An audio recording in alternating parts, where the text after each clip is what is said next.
If you've ever had this feeling that something was terribly wrong with the world that we live in, but you couldn't figure out just what it was, then you've come to the right place. Secret societies, mystery religions, and the Illuminati have been controlling our reality since the beginning of time. But not anymore, because there is an awakening happening, and you are about to become a part of it. Wake up, because this is a call for an uprising.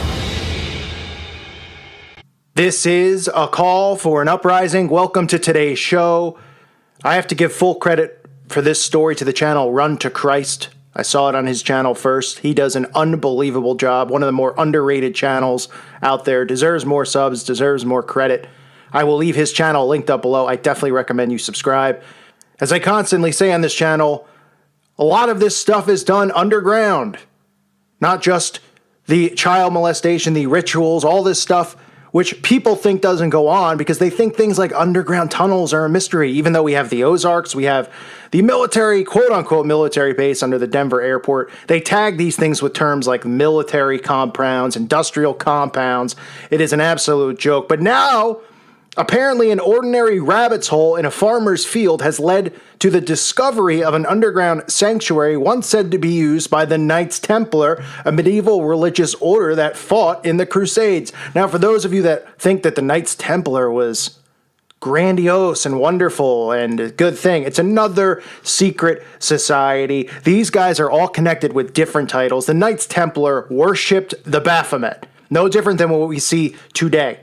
Okay, they worship the Baphomet. That is a fact, even though that the Masonic lodges will try to say, oh, no, they didn't worship the Baphomet. They did these worships in underneath churches, okay? They had little, altars underneath churches where they perform these satanic rituals. And this stuff still goes on today underneath churches, out in your woods, underneath caves. Now we have our own government. We've, completely doing this stuff, right? But right under our noses, literally in DuPont Circle and around the country, as they have underground quote-unquote highways that they don't tell anyone about, which continue to get discovered. And this is just another thing that God has shined his light on to expose, that somebody came across this underground. Now, for those of you that might want to defend it and say, well, the Knights Templar are just and they're great, and they aren't corrupted. They weren't part of the secret societies, the mystery religion. They weren't studying any of this satanic stuff and worshiping the Baphomet. Let's start with the obvious here. The only reason anybody would do anything underground is why. What would the only answer be? If you didn't have any clue about any of this stuff and someone said, hey, listen, you'd say you had a daughter and you didn't want her to date some guy. And say they found him underground somewhere in a tunnel or in a cave. Wouldn't you go, well, they're going to the cave because they're trying to hide from everyone so they wouldn't see what they're doing because they're forbidden to date. Or if they smoked drugs or did, whatever they did. Why would you go underground and hide unless you were hiding something? So the Knights Templar were not going underneath in the middle of the woods creating these underground tunnels because they were playing Candyland with one another. They weren't going down there to set up an illegal casino underground where they were taking bets in Texas Hold'em. Okay? There's a reason that they have these caves, these tunnels, and all this stuff underground. Because what would happen if this stuff was happening in plain sight? What would happen if somebody went into their church and they saw these rituals? Or went into wherever? Say they walked into a Walmart and this was being performed. People would be in an uproar. They'd say, what are they doing? They'd look into it. They'd research it. They'd realize they've been duped. That's why this has been hidden for so long. And it's not just obviously the Knights Templar. It's all of these people I talk about and expose on this channel. The secret societies who use pedophilia, human and animal sacrifice, bestiality for their black mass rituals, dismemberment, rape, and cannibalism. So this is why they do this stuff underground. Not because the Knights Templar were saying, hey, we should go underground, because people are getting suspicious of our neighborhood tiddlywinks game, and we really want to keep it secret because too many people might join. I don't think so. So take a look at these creepy photos here. You can see these small holes, which almost look like rabbit holes. And this guy found them in his yard, which led to this underground discovery, which is absolutely frightening. This could be underneath anyone's house out there. You don't know. This could be out in your woods somewhere, covered up, just like they covered up McMartin, right? The tunnels underneath, like I talked about, they covered it up with dirt. It's a common theme that they do. The cave I talked about last week, where they found all these satanic symbols inside, They filled in the dirt holes.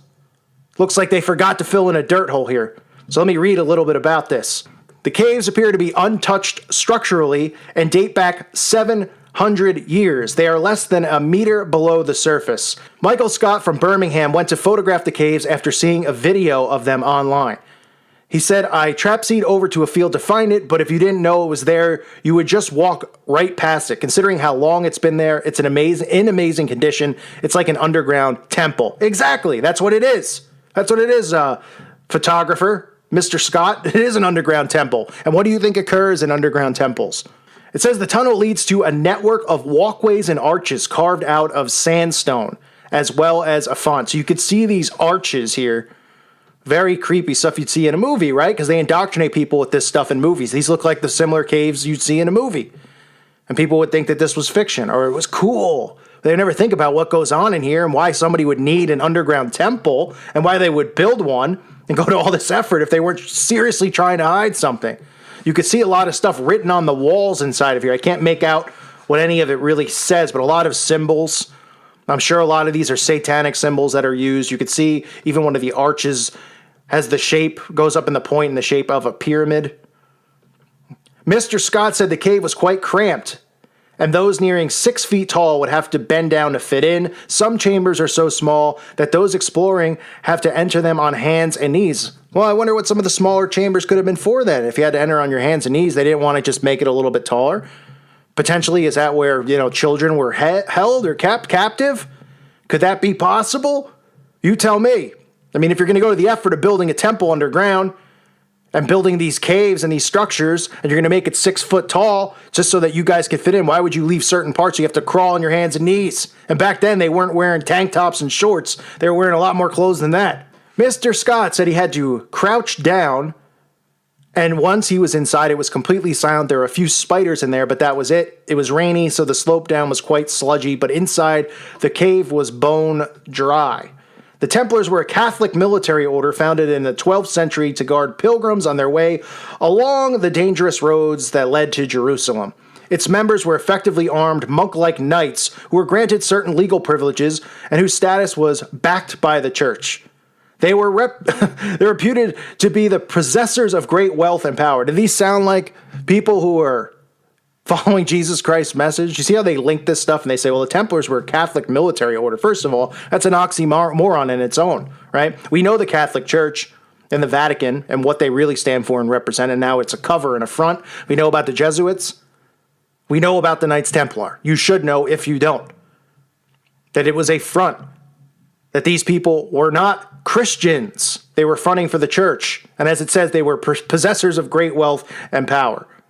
In 1095, Pope Urban II promised the Knights of Europe forgiveness of their sins if they went on a crusade to win back Jerusalem for Christianity. So Pope Urban promised the Knights of Europe forgiveness of their sins, as if Pope Urban can actually forgive sins. Sorry, Pope Urban, you can't forgive sins. Only Jesus Christ can forgive sins, and salvation is only through Christ, not through you, Pope Urban. Okay?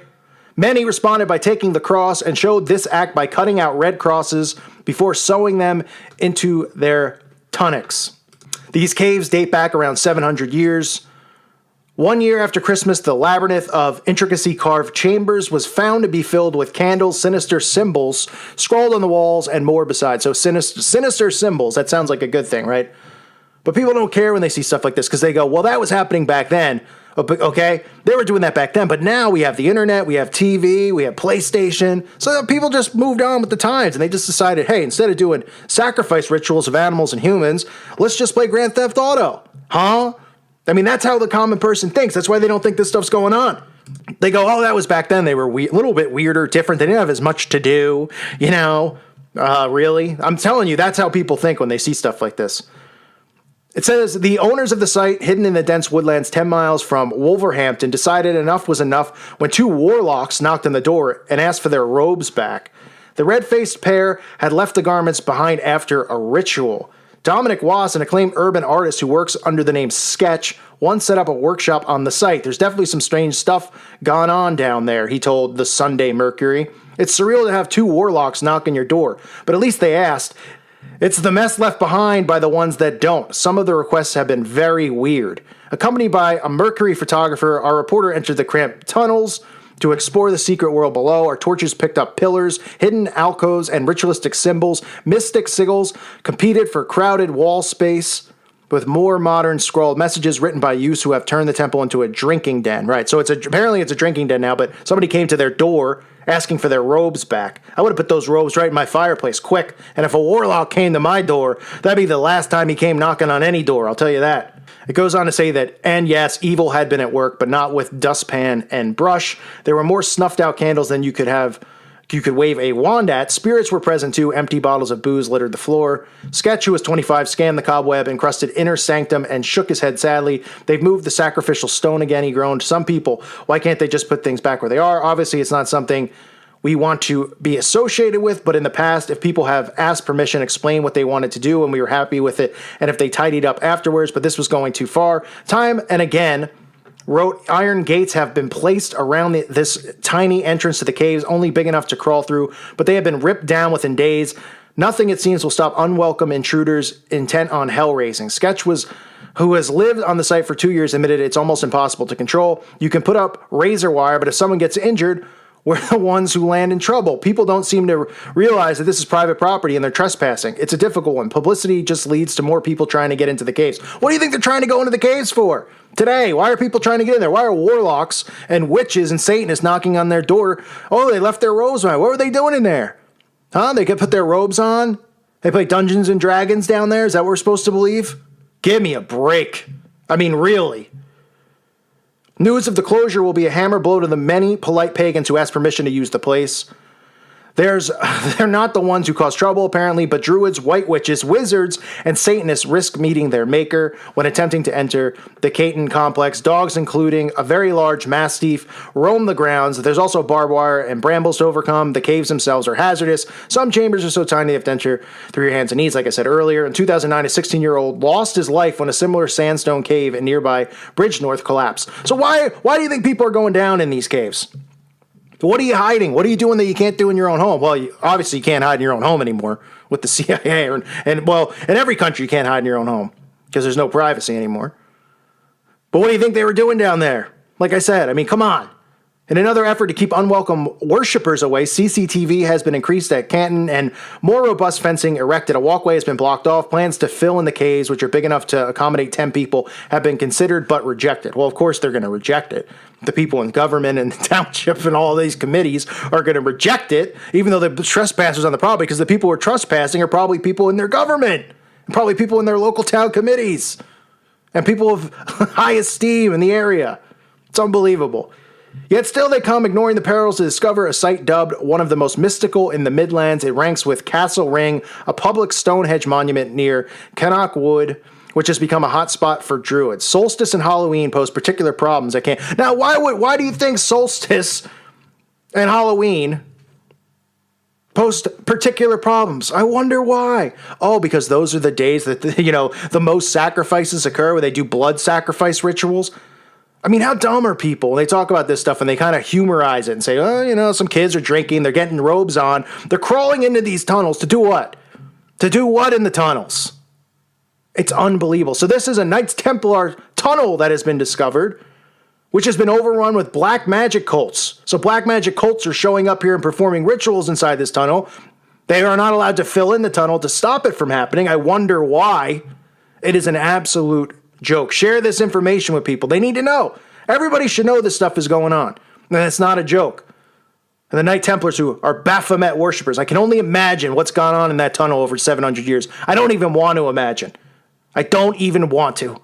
I thank you for listening to today's show. Again, the channel I found this on was Run to Christ. Check his channel out. I'll leave it linked below. God bless all of you and your families.